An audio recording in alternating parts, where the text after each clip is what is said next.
हैरत वाली कहानी है ये, दो दिलों की दास्तां, पलक ज़मीं की है ज़बां, वो तो है ख्वाबों की परी।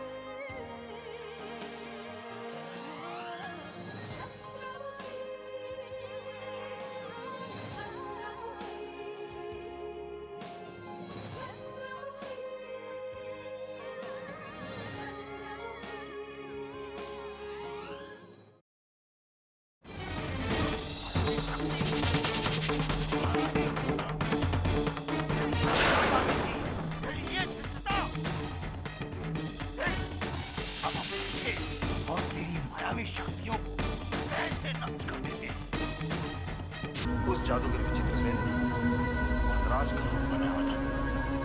मंदराने से अपने नेत्रों से देखा। बाबूभाई, यदि ये सत्य है तो हमारे लिए सुनहरा अवसर एक बार फिर से आ गया है। हम राजकुमारी चंद्रमुखी को विचित्र सेन के साथ देखने की सूचना भुवन सिंह को देकर उनकी वाहवाही लूट सकते हैं महामहिम। किंतु ये हमारे लिए भी घातक हो सकता है।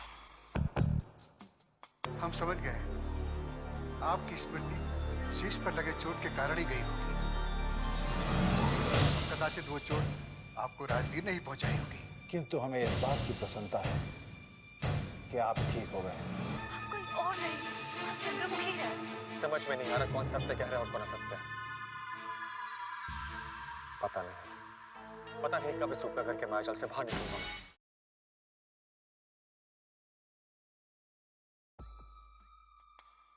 हुजूर, जब आप और मंत्रीवर रणवीर सिंह कारागार में बंदी थे, तब ये राजवीर सिंह और नागराज महल में बहुत मनमानी करते फिर रहे थे। ये दोनों अपने आप को महाराज से कम नहीं समझते थे।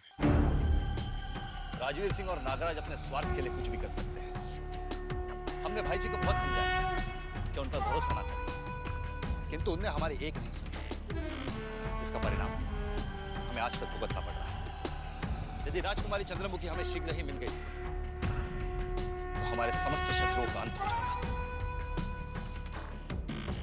ओम कंकालाय नमः। ओम जय महाकाल। ओम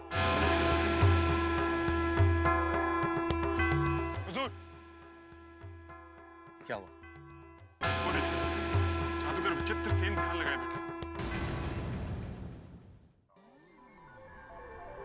किंतु वो तो अकेला है। उसके आसपास तो कहीं राजकुमारी चंद्रमुखी दिखाई नहीं दे रही। ये कैसे हो सकता है?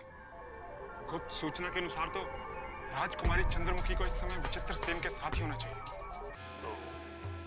याम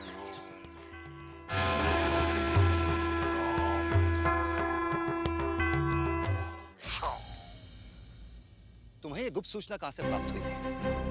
कहीं तुमसे कोई भूल तो नहीं हो रही है विक्रम सिंह? नहीं हुजूर, मुझसे कोई भूल नहीं हुई। ये सूचना मंद्रा लेकर आई थी। स्वयं मंद्रा ने ये सूचना राजवीर सिंह को दी, जिसे हमारे गुप्तचरों ने छुप कर सुन लिया। यदि ये सूचना सटीक है तो राजकुमारी चंद्रमुखी कहां चली गई? कहीं वो जादूगर विचित्र सेन को चकमा देकर कहीं भाग तो नहीं? ये हो सकता है हुजूर। अवश्य राजकुमारी चंद्रमुखी विचित्र सेन के चंगुल से भाग निकली है।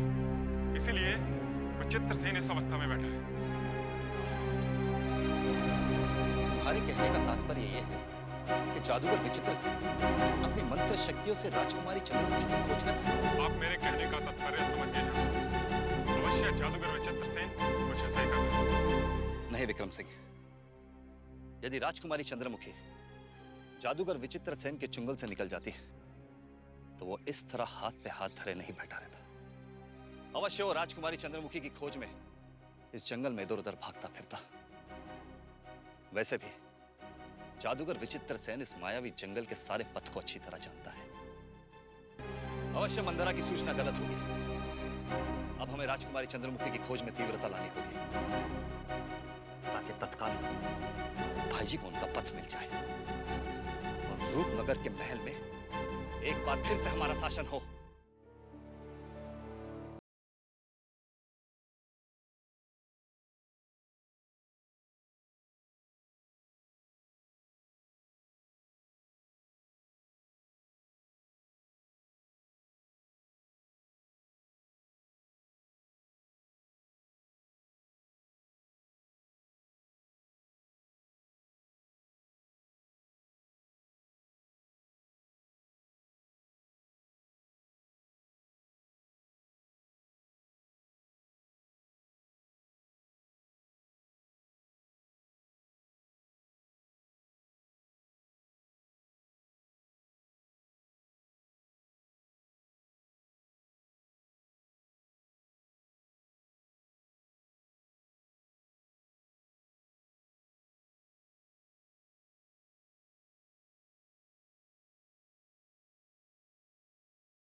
आप इतना चिंतित होकर कहाँ जा रहे हैं? हम भुवन सिंह जी से ये पूछने जा रहे हैं कि आखिर इस महल में कोई दिखाई क्यों नहीं देता? इस सारे महल में उदासी का वातावरण क्यों फैला हुआ? क्या आप नहीं जानते राजकुमारी चंद्रमुखी महल से लुप्त हो गई हैं? राजकुमारी चंद्रमुखी के लुप्त हो जाने की सूचना हमें प्राप्त हो चुकी है, किंतु क्या सारे महल के सदस्य राजकुमारी चंद्रमुखी को खोजने निकल गए? महल के अनेक अधिकारी राजकुमारी चंद्रमुखी की खोज में ही गए हुए हैं। और तो और महल के सारे अतिथि युवराज लुप्त हो गए हैं। क्या? महल के सारे अतिथि युवराज लुप्त हो गए? कहीं ऐसा तो नहीं कि सारे के सारे युवराजों ने मिलकर हमारी होने वाली राजकुमारी चंद्रमुखी को लुप्त कर दिया?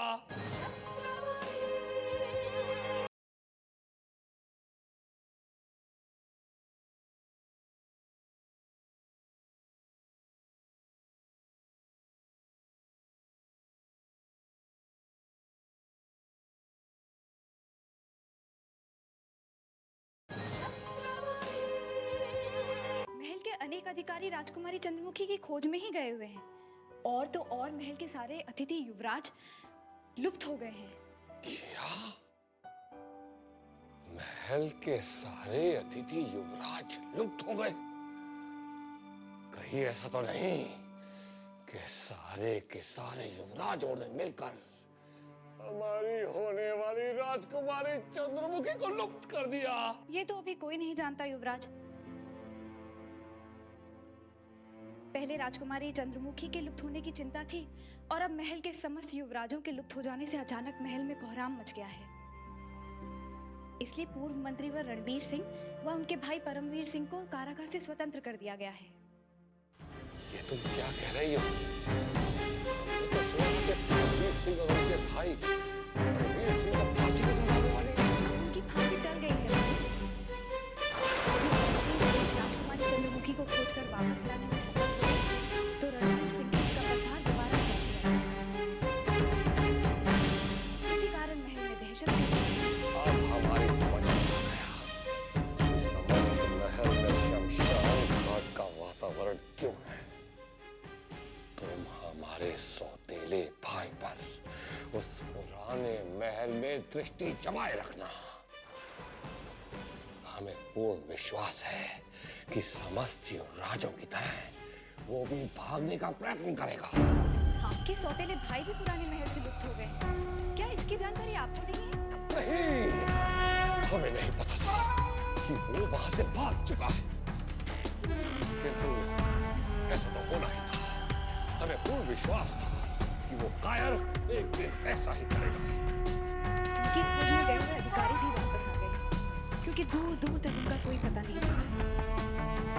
हमें लगता है कि हमारा सौतेला भाई वनराज हमारी होने वाली चंद्रमुखी को लेकर इस महल से लुप्त हो गया है। हम यहाँ महल में विश्राम करते रहे और वो सौतेला मौके का फायदा उठाकर हमारी होने वाली रानी चंदू को लेकर भाग गया।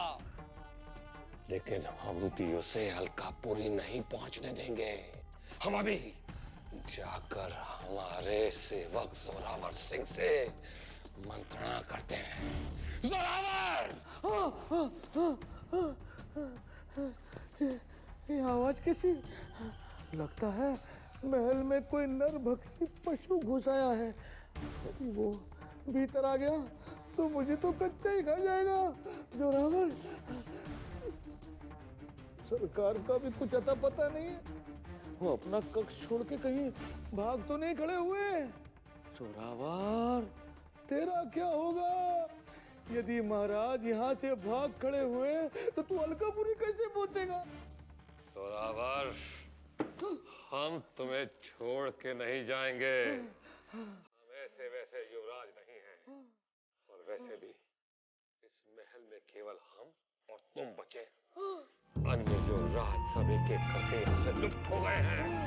इसका तात्पर्य ये हुआ सरकार कि राजकुमारी चंद्रमुखी से आपका विवाह कोई नहीं रोक सकता, क्योंकि अन्य युवराज तो एक एक करके लुप्त हो गए। सरकार, बड़ी अच्छी सूचना लेकर आए हैं आप। अब मुझे आपके कुंवारे रहने की कोई चिंता नहीं। और जोरावर, बहुत बड़े मूर्ख हो तुम। जब राजकुमारी चंद्रमुखी स्वयं इस महल से लुप्त हो गई है, तो हम विवाह किससे करेंगे? सरकार, किंतु राजकुमारी चंद्रमुखी तो बहुत पहले लुप्त हो गई थी। कब तक लुप्त रहेंगे? उन्हें शीघ्र ही खोज लिया जाएगा, और जिस दिन उन्हें खोज लिया ना सरकार, आपका विवाह निश्चित हो जाएगा। नहीं जोरावर, अब राजकुमारी चंद्रमुखी को खोजना इतना आसान नहीं है, क्योंकि हम समझ गए हैं हमारा सौतेला भाई वनराज स्वयं राजकुमारी को लेकर यहाँ से लुप्त हुआ। ये आप क्या कह रहे हैं सरकार? मुझे तो अभी भी विश्वास नहीं हो रहा कि वनराज आपके साथ इतना बड़ा विश्वासघात करेगा। दुष्ट वनराज से हमें किसी बड़े विश्वासघात की उम्मीद तो थी, लेकिन हम इतना जानते थे कि वो यहाँ चंद्रमुखी का फूल लेने आया है। स्वयं चंद्रमुखी को लेकर लुप्त हो जाएगा, ये तो हम सोच भी नहीं सकते। अब हम यहाँ हाथ पे हाथ धरे नहीं बैठ सकते, हमें स्वयं निकलकर चंद्रमुखी को खोजना होगा। तो सरकार, इतने भयानक रूपनगर के जंगल में हम चंद्रमुखी को कहाँ खोजेंगे? ये सोचना तुम्हारा काम नहीं है। तुम केवल इतना सोचो कि हमारी चंदू उस सौतेले वनराज के साथ कहाँ छुपी बैठी है। सरकार, मैं शीघ्र ही कोई ना कोई रास्ता निकाल ही लूंगा, किंतु उससे पहले हमें ये महल छोड़ना होगा सरकार, क्योंकि यहाँ पर सोने दीवारों के सिवाय कुछ नहीं बचा है। जो जब जब होना है, सो तब होना है। हमारी प्रेम कहानी, चंदू भानु की प्रेम कहानी बनने से पहले ही खत्म हो रही है। अब इस महल में हमारा दम घुट रहा, हमें यहाँ से बाहर ले चलो जोरावर। सरकार, तत्काल ही ये भूतिया महल हम छोड़ देते हैं। चलिए चलिए। ठीक है, चलो चलिए। हमें अलकापुरी की याद आ रही है। चलिए सरकार, हम कर आते हैं। हमें अलकापुरी की याद आ रही है। चलिए सरकार, होकर आते हैं। ठहरो।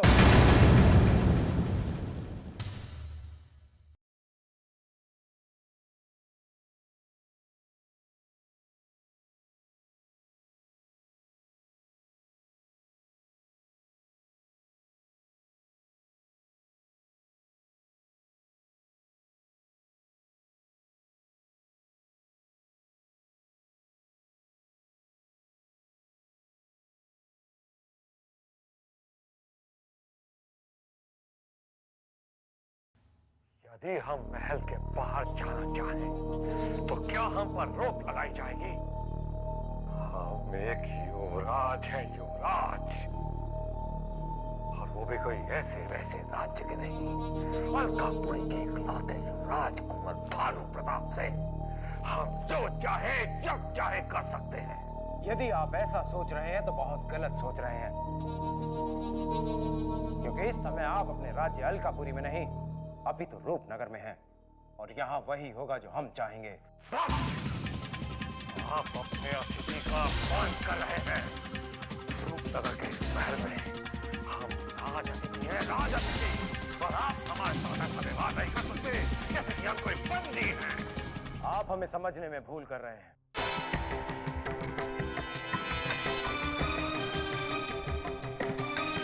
आपके साथ किसी बंदी की भांति नहीं, अभी तो राज की भांति व्यवहार कर रहे हैं।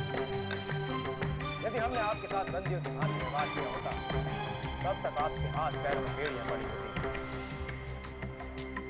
हमारा कहा मानिए तो इसी समय अपने कक्ष की ओर लौट जाइए, इसी में आपकी भलाई है। हमें क्या पता था कि रूपनगर में हमारा इतना बड़ा अपमान होगा? अगर हमें पहले पता होता तो हम रूपनगर में कदापि नहीं आते। एक बार जो रूपनगर आ जाता है, वो अपनी इच्छा से कभी महल से बाहर नहीं जा सकता। अब आप लोग वापस तभी जा पाएंगे जब महल में हो रही हलचल समाप्त हो जाएगी। महल में ऐसी क्या हलचल मची है जो एक युवराज को बाहर जाने से रोका जा रहा है? आप जैसे दूसरे युवराज राजमहल से लुप्त हो गए हैं, यही कारण है कि आपको रोका जा रहा है। यदि वो हमें बताकर जाते तो आपको नहीं रोका जाता। आपको रूपनगर के महल से तब तक बाहर नहीं जाने दिया जाएगा जब तक राजकुमारी चंद्रमुखी का पता नहीं चल जाता। और यदि आपने महल के बाहर जाने की कोशिश की तो सुरक्षा कर्मी आपको कारागार में डाल देंगे। और इतना याद रखिए, अगर एक बार आप कारागार चले गए तो जीवन भर वहीं सड़ते रहेंगे। सरकार, मैंने इस व्यक्ति को पहचान लिया। यही रूपनगर का भूतपूर्व मंत्री है। इसकी चेतावनी सुनने में ही हमारी भलाई है, अन्यथा ये फिर हमें उसी सड़े गले कारागार में डाल देगा जहां आप बनते। जोरावर सिंह, हम नहीं।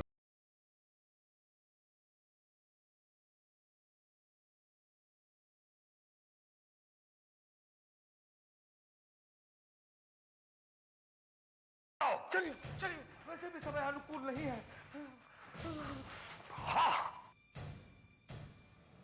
रणवीर सिंह,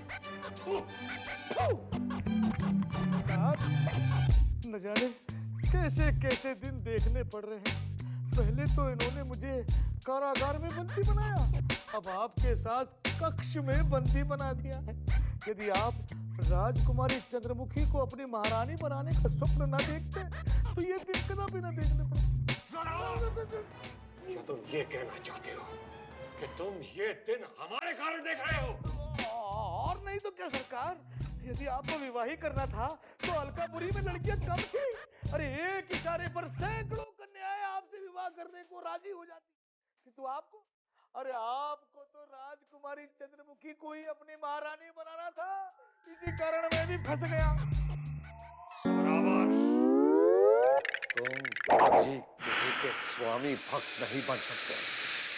जब भी हम पर कोई संकट आता है तुम अपना असली रूप दिखा देते हो। सरकार, संकट हो तो उससे निपटा जाए। जब से आपके साथ रूपनगर की यात्रा पर निकला हूँ, चारों ओर संकट ही संकट है सरकार। न जाने कौन सी मनोज घड़ी थी जिस समय मैं आपके साथ रूपनगर की पदयात्रा पर। जोरावर, यदि तुमने अपनी कायरतापूर्ण बातें बंद नहीं की तो हम तुम्हारा साथ अभी इसी वक्त छोड़ देंगे। हम चाहें तो अभी तुम्हें अपने कक्ष से बाहर फेंक सकते हैं। तुम इस भव्य कक्ष में रह रहे हो, रूपनगर के भोजन को ठूस ठूस के खा रहे हो, तो केवल हमारे कारण। आप तो बुरा मान गए सरकार। मैं तो यूं ही अपने भाग्य पर रो रहा था। मेरा भाग्य है ही ऐसा।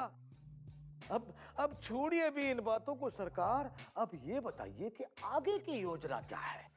अभी तो केवल विश्राम करने की योजना है, क्योंकि महल से बाहर निकले बिना हम कुछ नहीं कर सकते। यदि वो धूर्त रणवीर सिंह हमारे मार्ग में नहीं आया होता तो हम तो कब के इस महल से बहुत दूर जा चुके होते सरकार।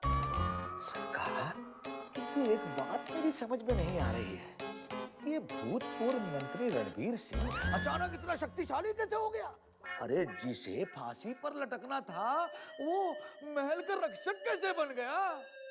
ये रूपनगर है जोरावर, यहाँ कुछ भी हो सकता है। यदि एक एक करके समस्त युवराज लुप्त नहीं हो गए होते तो आज वो नीच रणवीर सिंह को फांसी पे चढ़ा दिया होता। समझ गया सरकार, समझ गया। ये सब उन लुप्त हुए युवराजों के कारण हुआ है। अब सरकार जल्दी से कोई उचित मार्ग खोजिए जिससे हम खुले वातावरण में घूम सके। अवसर मिलते ही हम महाराज को स्वयं मिलेंगे और उन्हें बताएंगे कि उनके एक पूर्व तुच्छ मंत्री ने हमारा अपमान किया है।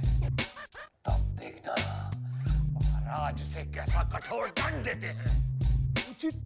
उचित कहा आपने सरकार। मुझे पूर्णतः विश्वास है कि महाराज आपकी बात सुनते ही उस भूतपूर्व मंत्री रणवीर सिंह को वापस कारागार में डाल देंगे।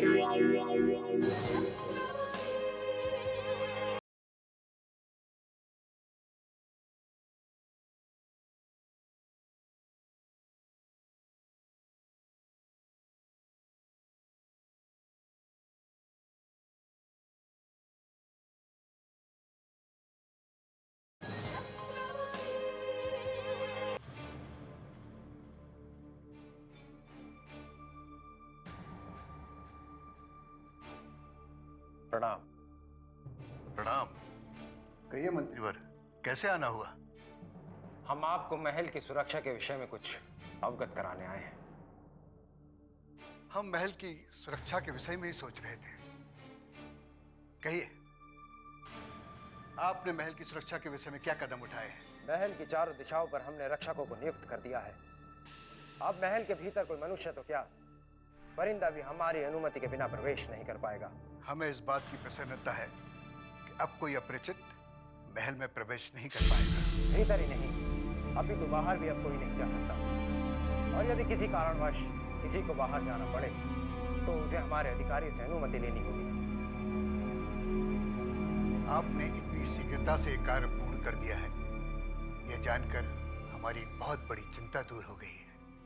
अब आप महल की घेराबंदी करने के पश्चात नगर की सीमाओं पर अपना ध्यान केंद्रित कर दीजिए।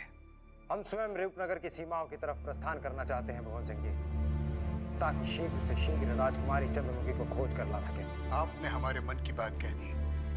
हम स्वयं चाहते हैं कि आप तुरंत रूपनगर के जंगलों में पहुंच जाएं, तो हमें राजकुमारी चंद्रमुखी प्राप्त हो सकती है।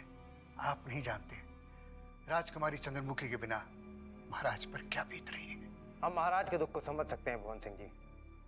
हम जानते हैं महाराज राजकुमारी चंद्रमुखी को अपने प्राणों से भी अधिक प्रेम करते हैं। हम चाहते हैं महाराज का दुख तत्काल समाप्त हो जाए और महल में एक बार फिर से शांति छा जाए। आप राजकुमारी चंद्रमुखी को सकुशल वापस लेकर आ गए तो महाराज के दुख तुरंत दूर हो जाएंगे। महाराज आजकल बहुत अस्वस्थ रहने लगे हैं। अब आप देर मत कीजिए और तुरंत रूपनगर की सीमाओं पर पहुंच जाइए। हमारी शुभकामनाएं आपके साथ हैं। आपकी शुभकामनाएं ही नहीं, आपका आशीर्वाद भी चाहिए, क्योंकि कई बार जहाँ पर तलवार की कार्य नहीं करती, वहाँ आशीर्वाद कार्य करता है। ईश्वर करे जब आप रूपनगर की सीमा से वापस लौटें तो राजकुमारी चंद्रमुखी के साथ वापस लौटें। आज्ञा दीजिए।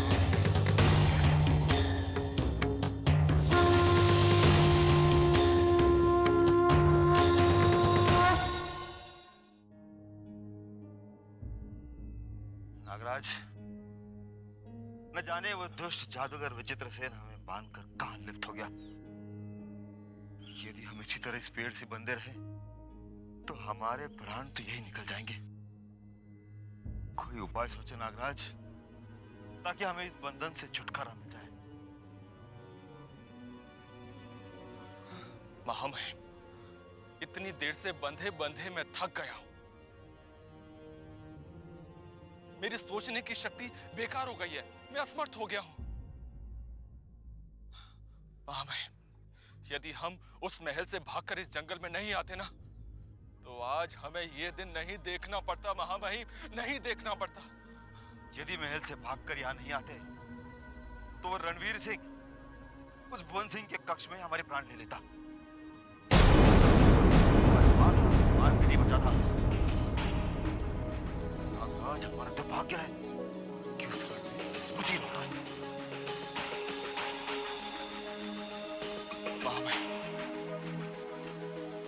हमने महल से भागकर भूल कर दी। यदि हम उस महल में रहते तो अधिक से अधिक हमें कारागार में डाल दिया जाता। कम से कम हमें वहां 2 वक्त का भोजन तो मिलता। यहाँ ना तो भोजन है और ना ही पानी है। भाई, ये सब आप ही के कारण हुआ है। मैंने आपका साथ दिया है, इसलिए मेरी ये दुर्गति हो रही है। यदि मैंने पूर्व मंत्री व रणवीर सिंह का साथ दिया होता तो आज मेरी ये दुर्गति नहीं होती। महामहिम, आप ही के कारण हुआ है ये सब। तो बहुत बड़े इस बात की। जब भी किसी संकट में फंस जाते हो तो हमें कोसने लगते हो। उस रणवीर सिंह को भुवन सिंह के साथ देकर नागराज तुम अपने रंग वापस लाने लगे। किंतु याद रखना, हमारे सिवा तुम्हारा कोई साथ नहीं देगा।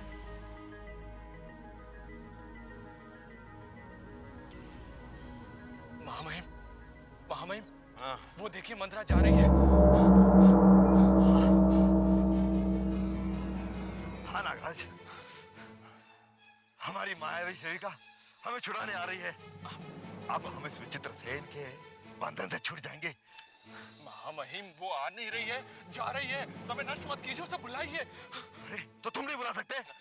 मंत्रा! मंत्रा! मंत्रा! बुलाओ, बुलाओ उसको। मंत्रा! मंत्रा!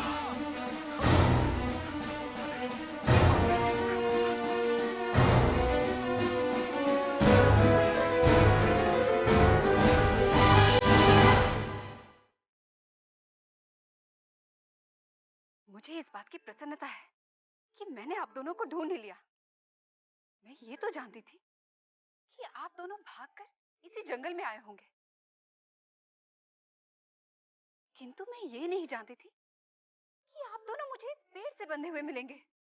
मंत्रा, हमें उस जादूगर विचित्र सेन ने अपनी मायावी शक्ति से यहाँ बांध दिया है। अब तुम आ गई हो, हमारी चिंता दूर हो गई। अब शीघ्र ही हमें इस बंधन से मुक्त कर दो मंत्रा।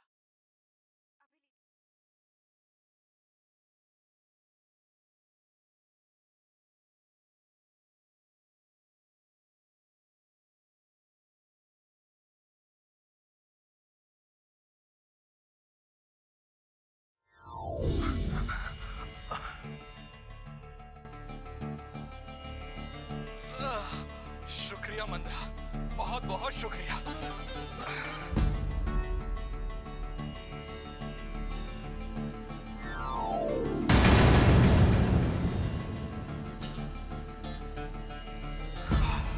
मंत्रा, आज तुम ना होती तो न जाने क्या होता। अच्छा अब ये बताओ कि नगर के महल में क्या हो रहा है और इस रणवीर सिंह को भुवन सिंह ने अपने कक्ष में क्यों बुलाया था? हुजूर, पूर्व मंत्रीवर रणवीर सिंह ने अपनी सत्ता वापस जमा ली है और उनके भाई परमवीर सिंह राजकुमारी चंद्रमुखी को खोजने रूपरंका के जंगल में चले गए हैं। बस अब तक मैं यही जान पाई। इसका तात्पर्य ये हुआ महामहिम कि मंत्रीवर रणवीर सिंह को स्वतंत्र कर दिया गया है। अब हमारा क्या होगा महामहिम, क्या होगा? अब हम संकट से निकल गए हैं। अब वो रणवीर सिंह हम किन किन का पता लगा। हम दोनों रूपनगर की देख भी नहीं सकते। इसका तात्पर्य ये हुआ महामहिम कि हमें हमारा जीवन सदा इन्हीं जंगलों में बिताना होगा। तो हम उस महल में भी नहीं जा सकते और ना ही इस जंगल में रह सकते। क्यों नहीं जा सकते? क्योंकि उस महल में वो रणवीर सिंह हमारा पीछा नहीं छोड़ेगा और इस जंगल में वो जादूगर विचित्र सेन हमारी जान ले लेगा महामहिम। परंतु विचित्र सेन ने कहा, वो रहा। नागराज, यदि वो विचित्र सेन जादुई शक्ति का स्वामी ना होता ना तो हम उसका वध कब का कर देते। किंतु इस समय यहाँ से भाग जाने में हमारी भलाई है। इससे पहले कि वो यहाँ आ जाए हमें दूर निकल जाना चाहिए। सुनो,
पा रहे हैं तो अपनी मायावी शक्ति का आवाहन करना होगा और याद करना होगा।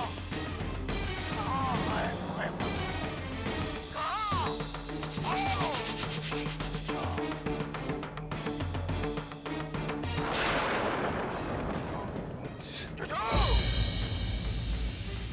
प्रणाम गुरुदेव।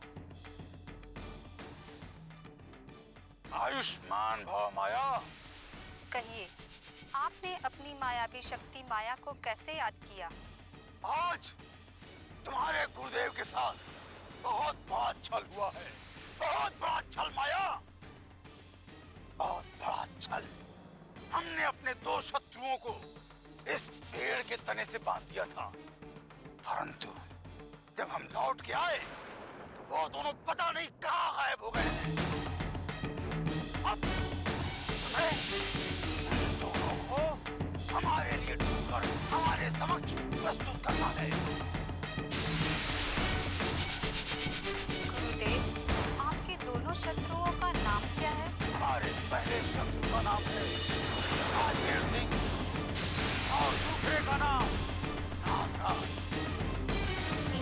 ये दो नाम मैंने कहीं सुने हैं गुरुदेव। कहीं ये रूपनगर महल के अधिकारी तो नहीं? सही समझा माया तुमने। ये दोनों रूपनगर के अधिकारी ही हैं और तुम्हें उन दोनों को पकड़कर हमारे समक्ष प्रस्तुत करना है। उन्हें देखते ही हम उनका शीश काटकर उनके धड़ से अलग कर देंगे। आपकी ये मनोकामना अवश्य पूर्ण होगी गुरुदेव। वो दोनों जहाँ कहीं भी छिपे होंगे मैं उसे ढूंढ ही लूंगी। परंतु क्या मैं ये जान सकती हूँ कि उन्होंने किया क्या है? उनका अपराध क्या है?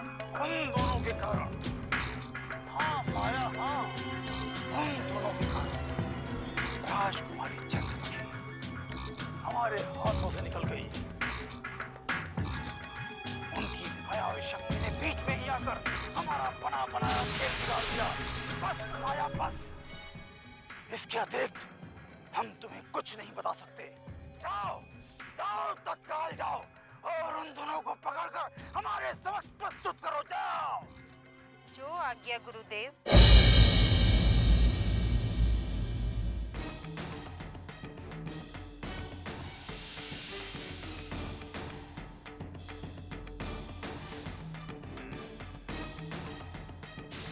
अब हमें भी अपना समय नष्ट नहीं करना चाहिए। हमें राजकुमारी चंद्रमुखी को दैत्य सम्राट के चंगुल से जल्द छुड़ाने का प्रयत्न करना चाहिए। कहीं ऐसा न हो कि दैत्य सम्राट राजकुमारी चंद्रमुखी को लेकर निकल जाए और हम अपने हाथ में दे जाए।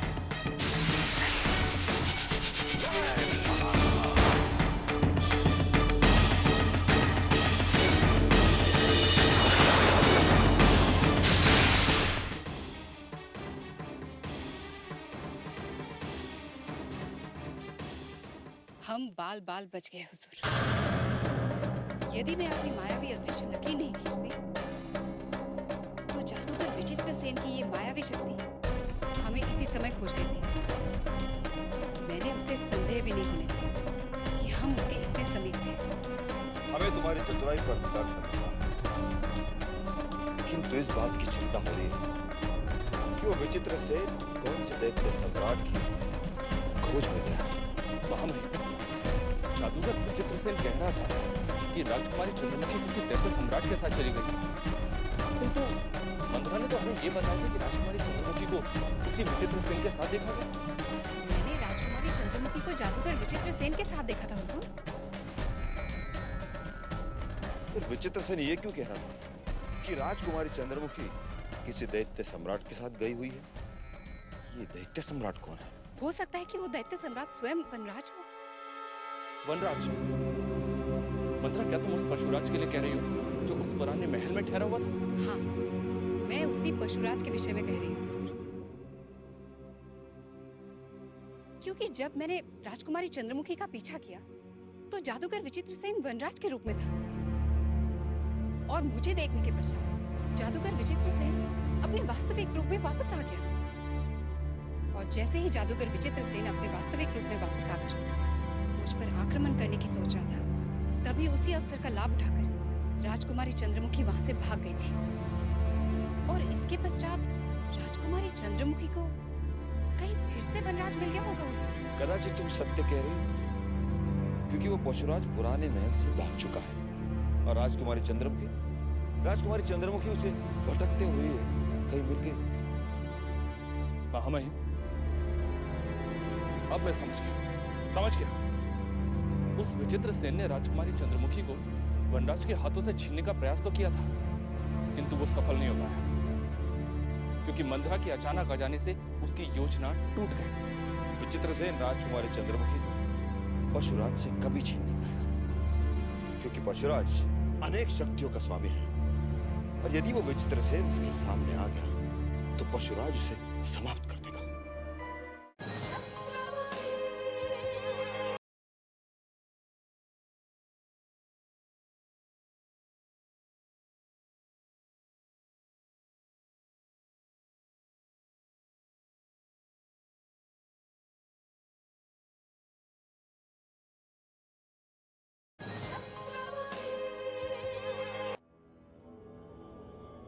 युवराज, वो देखिए सामने खंडर है।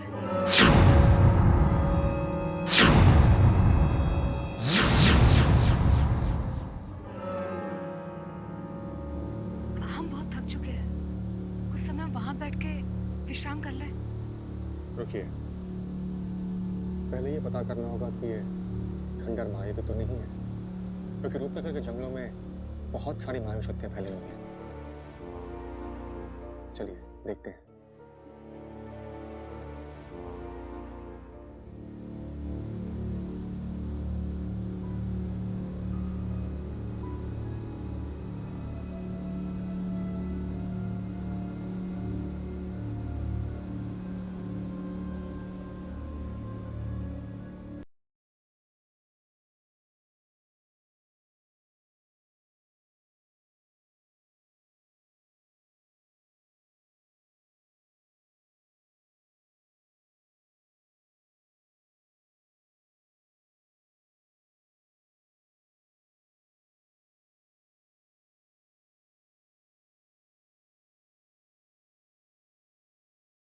आप ही रुकिए।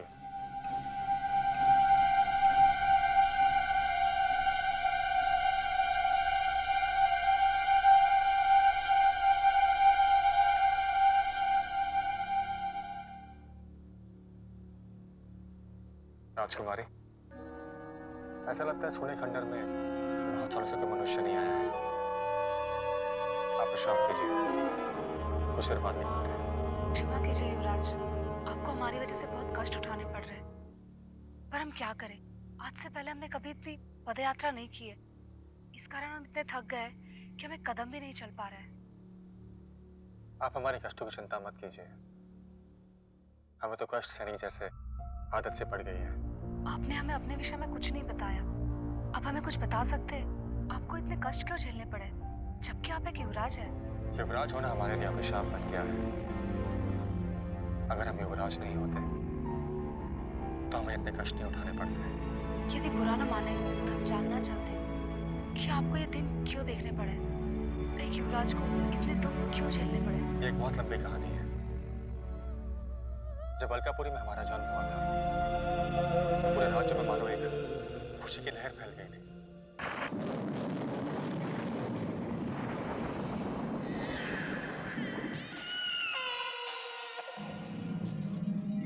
बधाई हो महारानी, बधाई हो। इस राज्य को युवराज और आपको बेटे की बधाई हो।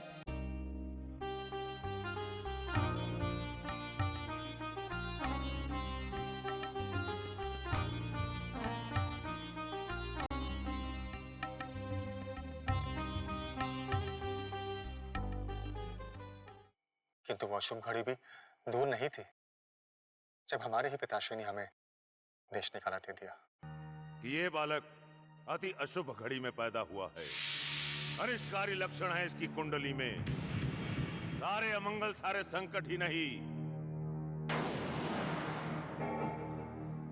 दानव शक्तियां भी है इसमें।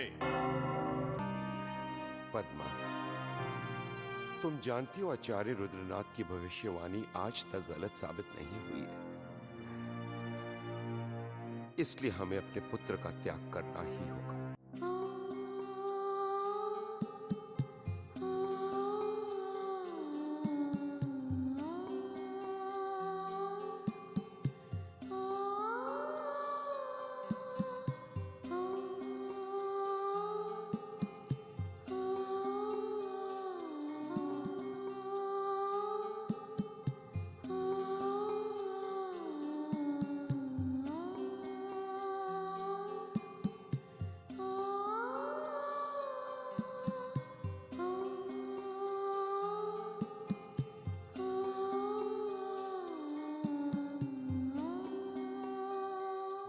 हमारी माँ ने हमें अकेला नहीं जाने दिया,